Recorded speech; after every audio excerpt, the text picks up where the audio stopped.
के इस लेक्चर में हम लोग कंटिन्यू करेंगे अपना पुराने लेक्चर सीरीज से, जिसमें हम लोगों ने डेफिनेशन क्लॉज को पढ़ा था। और उसी डेफिनेशन क्लॉज में आज हम पढ़ेंगे कि जजमेंट क्या होता है और ऑर्डर क्या होता है। ठीक है, पहले हम बेयर एक्ट से बेयर रीडिंग करेंगे, उसके बाद हम लोग जंप करेंगे मेरे खुद के क्लास नोट्स पे, जिसमें मैंने और डिटेल फॉर्म में इनको लिखा हुआ है। ठीक है, तो चलिए हम स्टार्ट करते हैं। जजमेंट क्या होता है? तो जजमेंट डिफाइंड होता है, आप अगर नोट्स बना रहे हैं तो प्रॉपरली नोट्स बनाइएगा, क्योंकि प्रोसीजरल लॉ जो है ना वो थोड़ा टफ होता है और इसमें मार्किंग बहुत कम मिलती है ना, क्योंकि थोड़ा लेंदी सब्जेक्ट है। तो आप नोट्स प्रॉपरली बनाइएगा। जैसे ये लिख लेना कि जजमेंट कहाँ डिफाइंड है, इसके क्या क्या एसेंशियल्स हैं, ये तो बेयर एक्ट से ही मिल जाते हैं ना, तो इसको लिख लो। चलो, इसके बाद मैं अपने नोट्स दिखाऊंगा तो उससे भी अच्छे से बना सकते हो। तो देखो, जजमेंट क्या होता है? जजमेंट वो होता है, जजमेंट मीन्स स्टेटमेंट, ठीक है, गिवन बाय जज। जज किस स्टेटमेंट देगा, किस चीज पे? ग्राउंड, किसके ग्राउंड पे? डिक्री के ग्राउंड पे या ऑर्डर के ग्राउंड पे। डिक्री क्या बताया था मैंने? डिक्री बताया था जो कोर्ट कंक्लूसिवली डिटरमाइन करे। अगर आपको रिवीजन करना है तो आप कमेंट में लिख दीजिए कि डिक्री के मैंने कितने एसेंशियल्स बताए थे और उसके टाइप क्या बताए थे, तुरंत कमेंट कर दीजिए। ठीक है, तो आपका रिवीजन हो जाएगा बिना चीटिंग करे। चलो, फिर जो ग्राउंड पे डिक्री या ऑर्डर है उस पे जो भी जज साहब अपना स्टेटमेंट देंगे वो क्या कहलाएगा? जजमेंट। बस इतना बेयर एक्ट ने हमें बताया हुआ है। ठीक है, जजमेंट होल्डर डेट डेटा, और एक होता है डिक्री होल्डर। डिक्री होल्डर का मतलब जिसके फेवर में डिग्री आई है, जजमेंट डेटा जिसके अगेंस्ट में डिग्री गई है। ये मैंने कल आपको बता दिया था। मेन हम आज जजमेंट पढ़ रहे हैं। ठीक है, तो जजमेंट में अभी हमने क्या देखा कि स्टेटमेंट जो जज ने दिए हैं ग्राउंड पे दिए हैं, किसके? डिक्री और ऑर्डर। ठीक है, चलो अब इसको हम अपने नोट से देखते हैं। तो सेक्शन 2 का सबसेक्शन 9 डिफाइन करता है जजमेंट को। कैसे? स्टेटमेंट गिवन बाय जज on the ground of degree, degree और ऑर्डर। ठीक है, इतना हमने समझ लिया है। चलो, अब हम देखते हैं कि इसमें हमें एसेंशियल क्या मिले हैं। चलो, पहला एसेंशियल क्या है कि there should be a statement for the grounds of the decision. ऐसा स्टेटमेंट होना चाहिए जो डिसीजन का ग्राउंड बताए। ठीक है, जजमेंट का एसेंशियल है। फिर judgment of the court other than the small causes court shall contain. ये वाली लाइन देखो, ये बहुत इंपॉर्टेंट है। ये बेयर एक्ट में डेफिनेशन क्लॉज में नहीं दी हुई है, बट ये दी हुई है हमारे ऑर्डर 20 रूल 4 सब रूल 2। ठीक है, इसमें बोला गया है कि judgment of the court other than small causes. अब आप पूछेंगे कि स्मॉल कॉजेस कोर्ट क्या होते हैं?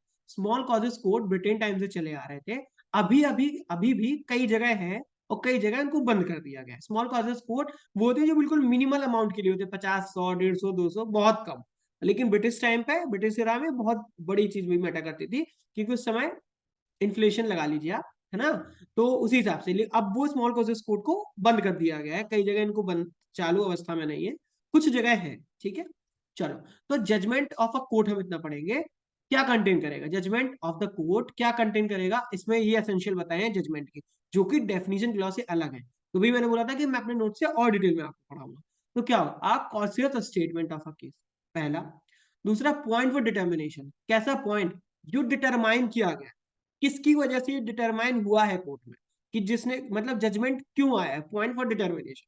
फिर आया डिसीजन, डिसीजन होना चाहिए। ठीक है, डिटर्मिनेशन का के बाद क्या डिसाइड हुआ है, then the reason for such decision.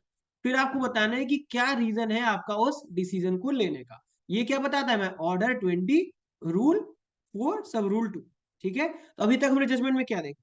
Judgement के एज पर दी सब सेक्शन 9 सेक्शन 2 बोलता है कि जजमेंट स्टेटमेंट है जो जज देता है ग्राउंड के डिक्री या ऑर्डर पे। ठीक है, लेकिन ऑर्डर 20 रूल 4 2 बताता है हमको कि जजमेंट ऑफ द कोर्ट वो है जो एक कॉन्शियस स्टेटमेंट दे केस का, और जो पॉइंट फॉर डिटर्मिनेशन बताए, डिसीजन बताए और रीजन बताए उस डिसीजन। ठीक है, चलो, अगर हम चाहें तो देखो इसमें कर सकते हैं मीन्स द स्टेटमेंट। स्टेटमेंट के बाद हम क्या करेंगे, इसमें एक ब्रैकेट लगा लेंगे, स्टेटमेंट के बाद लिख देंगे कॉशियस। ठीक है, फिर लिखेंगे गिवन बाय द जज ऑन ग्राउंड। ठीक है, ग्राउंड में लिख देंगे रीजंस, यहाँ पे हम ऐसे ब्रैकेट बना के लिख देंगे रीजंस। ठीक है, फिर लिख देंगे ऑफ अ डिग्री और ऑर्डर। फिर देखो यहाँ पे हम लोग ये भी यूज करते हैं पॉइंट फॉर डिटर्मिनेशन। देखो मीन्स अ स्टेटमेंट, स्टेटमेंट के बाद आ गया कॉशियस स्टेटमेंट और डिसीजन। ठीक है, given by the court by the जज। ठीक है, that is point for that is determined by judge, given by judge, determined by judge, decision on the grounds of ground, that is reason for such ground to be given। ये होगा degree और order का। ठीक है, चलो, judgment of a small causes court need not contain more than 1.4, इसमें कोई हमें ज्यादा जरूरत नहीं है स्मॉल कॉजेस कोड पढ़ने की। कोर्ट शैल प्रोनाउंस जजमेंट, देखो जजमेंट कैसे प्रोनाउंस होगा, जजमेंट पूरा हम इसमें डिटेल फॉर्म में जजमेंट पढ़ेंगे। इसमें ये मतलब नहीं है कि हम केवल डेफिनेशन क्लॉज पढ़ रहे हैं तो केवल उसका डेफिनेशन बता, हम इसको डिटेल में जाएंगे, ठीक है।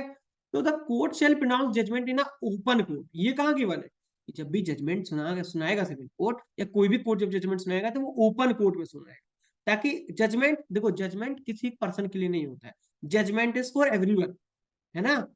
ये हमेशा, या आप बीओसीएल पढ़े होंगे, बेसिक ऑफ केस लॉ, जो हमारी सीरीज चली थी उसमें भी बताया गया था कि judgment is not private, it is public, है ना। इसलिए ओपन कोर्ट, ये हमारा सीपीसी में ऑर्डर 20 रूल 1 बोलता है कि जजमेंट ओपन कोर्ट में बताया जाएगा। फिर जजमेंट क्या होगा, डेट डलेगी, साइन होगा, किसका, जज साहब का। ये बोलता है ऑर्डर 20 रूल 3, ठीक है। At the time of pronouncing, ये हो गया ओपन कोर्ट का। फिर judgment once signed shall not afterward be alter or added, अगर एक बार जजमेंट में जज साहब ने साइन कर दिए, मजिस्ट्रेट साहब ने अपना चिड़िया बिठा दी उस पर, अंगूठा वो साइन कर दिए उस पर, तब आप अल्टर नहीं कर सकते हैं, मतलब उसमें कोई छिड़खानी नहीं कर सकते हैं, चेंज नहीं कर सकते, ऐड नहीं कर सकते हैं, ठीक है। आ, और लेकिन एक चीज है, अगर मान लो जज साहब को लगता है कि कोई गलती हुई है, तो फिर सीपीसी का सेक्शन 152 बोलता है कि आप एक एप्लीकेशन दीजिए, एक पर्टिकुलर टाइम पीरियड मेंशन्ड है, जो कि हम पढ़ेंगे लिमिटेशन एक्ट वगैरह में, उसकी भी जरूरत नहीं है अभी। तो एक सेक्शन 152 ही एक ऐसी एक्सेप्शन मान लो कि जजमेंट में जहां चेंज किया जा सकता है, लेकिन ये ये कैसे होगा, जैसे ईदर पार्टी, कोई भी एक पार्टी 152 की एप्लीकेशन लगा देगी, अमेंडमेंट ऑफ जजमेंट, डिक्री और ऑर्डर, ठीक है, इसके लिए हो सकता है और रिव्यू हो सकता है इसमें, ठीक है। चलो, डिक्री फॉलो जजमेंट, अब ये वाली लाइन बहुत इंपॉर्टेंट है। कैसे इंपॉर्टेंट है, देखो मैं आपको बताता हूँ। पहले क्या आएगा, कोर्ट एक डिग्री पास करेगा, प्रीलिमिनरी, फाइनल, पार्टिलिमिनरी, पार्टी फाइनल, हमने पढ़ी थी। अब देखो, कोर्ट इसमें एक डिग्री पास करेगा कि ये घर इनका था, ये घर इनका था, 2 कमरे इनके थे, 2 कमरे इनके थे, कोर्ट ने डिग्री पास करी प्रीलिमिनरी। फिर कोर्ट ने डिसाइड कर दिया कि ईस्ट और वेस्ट फेसिंग कमरा इनका है, ठीक है, ये फाइनल डिग्री कोर्ट ने। तो अब डिसीजन पहले क्या आएगी, डिग्री आएगी, मतलब पहले कोर्ट डिसाइड करेगा कुछ चीजें कोर्ट बताएगा तुमको कि क्या करना है, फिर उसके बाद जजमेंट आए, तो डिग्री फॉलो जज, ठीक है। पहले जजमेंट फिर decree in judgment is on the same day is not compulsory, जरूरी नहीं है कि जिस दिन डिग्री हो उसी दिन, हो सकता है जज साहब ने सब डिग्री में फाइनल कर दिया है, जजमेंट 2 दिन बाद हो, 3 दिन बाद हो, क्योंकि देखो ये सेक्शन 20 रूल 6 ए बोलता है decree to be drawn up within 15 days from the date of judgment, 15 दिन में कोई दिक्कत नहीं है, ठीक है। हमने जजमेंट पूरा पढ़ लिया है, कोई भी डाउट हो तुरंत मेल कर देना, क्योंकि आप जितने डाउट रखते जाएंगे वो बंडल बनता जाएगा और लास्ट में आपके हाथ में केवल एक बंडल बचेगा डाउट्स का, मतलब आपने कुछ नहीं पढ़ा, ठीक है। जब भी डाउट हो तुरंत क्लियर करो, ठीक है। चलो, जजमेंट हमने पढ़ लिया है, अब हम आते हैं ऑर्डर पे। इवन दो ये मीन्स प्रॉफिट वगैरह ये सब इंपॉर्टेंट है, लीगल रिप्रेजेंटेटिव ये इंपॉर्टेंट है, बट आज हम बेसिक चीज पढ़ेंगे जिससे हमारा ये तो क्लियर हो जाए एटलीस्ट कि डिग्री, ऑर्डर और जजमेंट में अंतर क्या होता है, ये होते क्या है। सीपीसी पढ़ रहे हैं तो हमारा पहले ये जानना सर्वप्रथम अधिकार समझ लो, है ना। चलो, ऑर्डर, ऑर्डर क्या होता है, ऑर्डर होता है एक फॉर्मल एक्सप्रेशन, एक फॉर्मल एक्सप्रेशन याद करो हमने कहां पढ़ा था, डिक्री, डिक्री भी क्या होता है, फॉर्मल एक्सप्रेशन, तो ऑर्डर भी क्या होता है, formal expression of any decision, कोई भी और डिसीजन हुआ हो, किसका, सिविल कोर्ट ने उसको डिसाइड किया हो, जो कि डिक्री नहीं है। इसमें एक बहुत बड़ी चीज है, ऐसा कोई कोर्ट का डिसीजन जो सिविल कोर्ट ने किया हो, जो फॉर्मली एक्सप्रेस किया हो कोर्ट ने, बट वो क्या ना हो, डिक्री ना, समझ रहे हैं। अब देखो, इसको हम समझाते हैं, ये वाले नोट्स बना लीजिए, आपको बनाना है कि ऑर्डर डिफाइंड है 214 में, ये फॉर्मल एक्सप्रेशन होता है which is not a degree, can be said, ये 3 इंग्रेडिएंट्स होते हैं ऑर्डर के, ऑर्डर के इंग्रेडिएंट्स क्या क्या है, फॉर्मल एक्सप्रेशन, डिसीजन, ठीक है, which is not a degree. अब आप पूछेंगे सर ये तो हम कंफ्यूज हो गए, मास्टर जी अब आप बता दीजिए कि डिग्री और ऑर्डर में क्या अंतर होता है ना। ये तो सेम हो गए, डिग्री भी फॉर्मल एक्सप्रेशन है, वो भी कोर्ट एडजुडिकेट करता है, ये डिसाइड करता है, फिर ये कह रहे हैं वो ऑर्डर जो डिग्री नहीं है, अंतर क्या है, चलो हम अंतर नोट कर लेते हैं, है ना। हमने नोट्स बना के रखे हैं तो हम अंतर पढ़ेंगे इसमें। तो देखो, सेक्शन 2 सबसेक्शन 2 सबसेक्शन 2 और सेक्शन 2 बताता है डिग्री, और ये तो बेसिक हो गया आपका, अगर आपको आंसर राइटिंग करनी है तो, ठीक है। Decree deals with substantive right, substantive right मैंने आपको बताया है ऐसे राइट जो पार्टीज के होते हैं जिनको क्लेम किया जाता है, जैसे लीगल राइट हो गए आपके, है ना। और बहुत सारे ऐसे राइट है जो आप कोर्ट के पास जाके, जैसे अगर आपकी कोई प्रॉपर्टी हड़प ले, आपका वो लीगल राइट है, आपकी प्रॉपर्टी ओनरशिप पोजेशन, वो सब लीगल राइट है। और ऑर्डर डील करता है प्रोसीजरल, ऑर्डर देगा कोर्ट प्रोसीजर करने के लिए। प्रोसीजरल राइट क्या होते हैं? ऐसे राइट, प्रोसीजरल राइट ऐसे राइट जो सब्सटेंटिव राइट को गेन करवाने में एक रास्ता दे, है ना। चलो तीसरा, as a general rule there can be one more than one decree in a suit, but one decree in a suit. General rule देख एक ही डिग्री होगी, फाइनल डिग्री आ जाएगी, कोर्ट की बोल दिया कि नॉर्थ वेस्ट इनके फेसिंग घर है, ये ले ले, मतलब एक डिग्री आ सकती है कि एक ही डिग्री में कोर्ट पूरा सब डिसाइड कर सकता है, ठीक है। बट ऑर्डर कई आ सकते हैं। अगर हमको ऑर्डर के एग्जांपल देते हैं, मान लो इंटरलोक्यूटरी ऑर्डर। इंटरलोक्यूटरी ऑर्डर अभी आप फिर पढ़ेंगे डेफिनेशन क्लॉज में। इंटरलोक्यूटरी ऑर्डर का मतलब होता है कोई भी ऐसे ऑर्डर जो, सब जब हमने प्लेंट फाइल करी, केस स्टार्ट हुआ, वहां से लेके जब तक जजमेंट आया, जब तक कोई भी ऑर्डर कोर्ट देता है। जैसे ऑर्डर आप बोलेंगे क्या ऑर्डर, मान लो कोर्ट ने एक फॉर्मल एक्सप्रेशन में लिख के दे दिया कि जो दो कमरे हैं उनमें से एक कमरे में किराएदार रामू रहता है, तो उसको ऑर्डर दे दिया कि भाई आप कमरा खाली करो, क्योंकि ये कोर्ट में डिसाइड होने वाला है और ये ओनरशिप चेंज होने वाली है। तो ये कोई भी एक ऐसा ऑर्डर जो कोर्ट दे, ठीक है। चलो चौथा difference, decree can be preliminary, final, partly preliminary, partly final, but order always is final in nature. ऐसा नहीं होगा कि उन्होंने बोल दिया कि रामू कमरा खाली करो, फिर दूसरे दिन ढूंढा जा रहा है कि रामू रहते थे कि श्यामू रहते थे, नहीं, एक बार में ही कोर्ट का ये ऑर्डर फाइनल होगा, ठीक है। ठीक है, चार डिफरेंस क्लियर हो गए। अब हम पांचवा डिफरेंस करते हैं। पांचवा कहता है कि डिक्री नॉर्मली अपीलेबल होती है, डिक्री में अपील हो सकती है, कुछ कंडीशन है इसमें अपील नहीं हो सकती, ठीक है। कल हमने पढ़ा था डिक्री, उसमें दो कंडीशन थी जिसमें डिक्री नहीं होगी, उसमें कंडीशन याद करो, वो कमेंट डाउन करो। वह order generally not appealable, order generally appealable नहीं होते हैं, but can be appeal in condition. कुछ कंडीशन है जैसे सेक्शन 104 और ऑर्डर 43। देखो कल भी हमने डिक्री में पढ़ा था नहीं कि ऑर्डर और डिक्री, देखो उसमें भी बोला था, अगर आप याद करें, ये देखो, इस पे आते हैं, ये देखो appeal lies as an appeal from order, और डिक्री ये सब इंक्लूड नहीं करेगी, ठीक है। हमने पढ़ लिया, कल का लेक्चर याद आ गया।